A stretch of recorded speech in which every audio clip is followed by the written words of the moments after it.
The U.S. John F. Kennedy is a nearly ready Ford-class aircraft carrier, which is scheduled to finally join the Pacific Fleet in 2025. The Kennedy will be the second in her class, after the namesake U.S. Gerald R. Ford, and will help the Navy continue its incremental phase-out of the 50-year-old Nimitz class.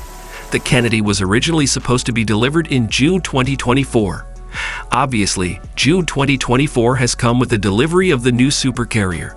The delay was so the service could alter the ship's post-shakedown availability and perform more work during construction, as the U.S. Naval Institute reported. According to the Navy's shipbuilding budget documents, the Navy is implementing a strategy to pull baseline work from the post-shakedown availability into the construction period to provide more capability at ship delivery. When the Kennedy is finally ready, she will become a presence in the Indo-Pacific, where friction between the United States and China has been building for years. In all, the Navy plans to procure 10 nuclear-powered aircraft carriers from the Gerald R. Ford class.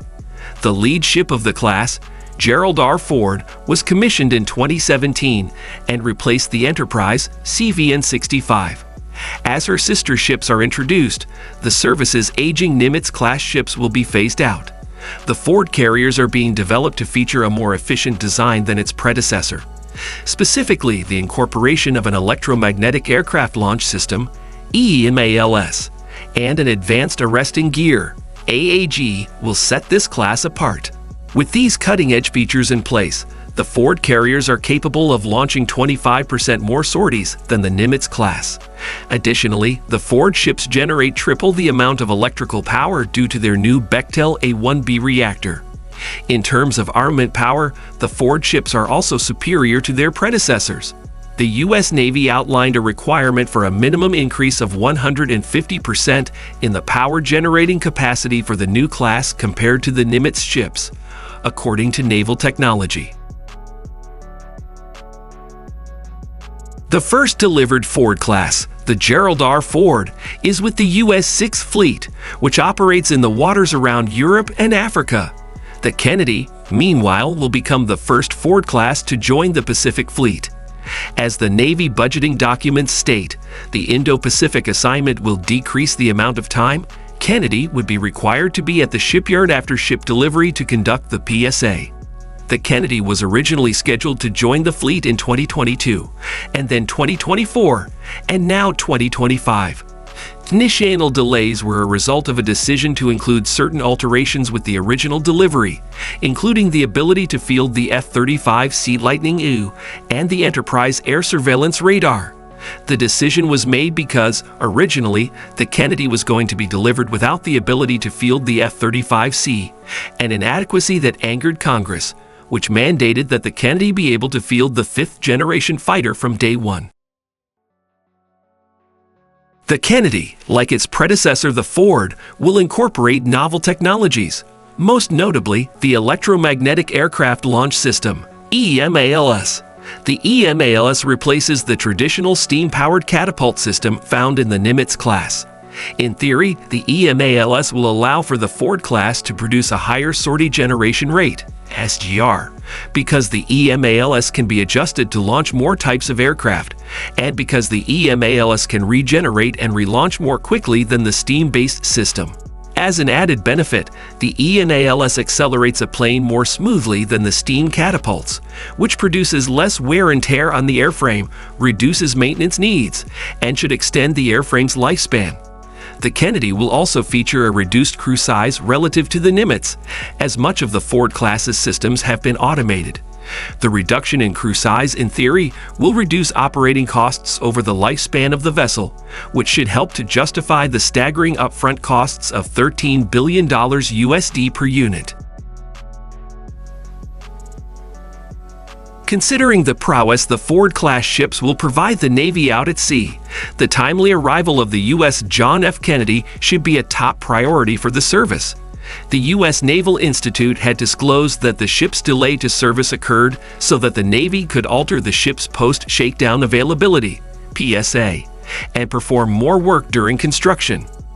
The Navy's budget documents explained that the Navy is implementing a strategy to pull baseline work from the post-shakedown availability into the construction period to provide more capability at ship delivery. Initially, the Kennedy was not capable of fielding the Navy's newest strike fighter, the F-35C Lightning II. Since the Pentagon was pouring billions of dollars into funding this new carrier, Congress insisted that Kennedy be equipped to deploy the fifth-generation fighter. The Ford class will serve as a critical component of the Navy's war strategy if an all-out conflict with China unfolds shortly. Therefore, it would be silly for the carrier to not be able to field the service's top-of-the-line stealth fighter platform. Once the remaining Ford-class ships like John F. Kennedy achieve fleet readiness, the Navy will undoubtedly be better equipped to contend with rising geopolitical threats across the globe in both the South China Sea and Red Sea alike.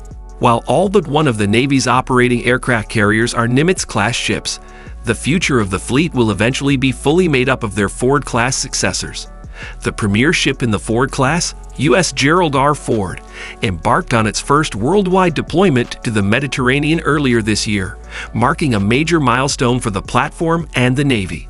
Although the Nimitz warships are widely considered to be the most advanced of their kind in the waters today, the Ford ships are even more advanced and lethal. From top speed to endurance, the Ford carriers will be unmatched once in operational capacity. The Nimitz carriers are beginning to reach the end of their service lives, so fielding their Ford replacements in a timely manner is imperative. While rising costs associated with shipbuilding are stalling progress on the Ford's arrivals, prioritizing a next-generation carrier class will support America's national security and foreign policy objectives. The USS John F. Kennedy, CVN-79, represents a major leap forward in naval aviation technology and capability.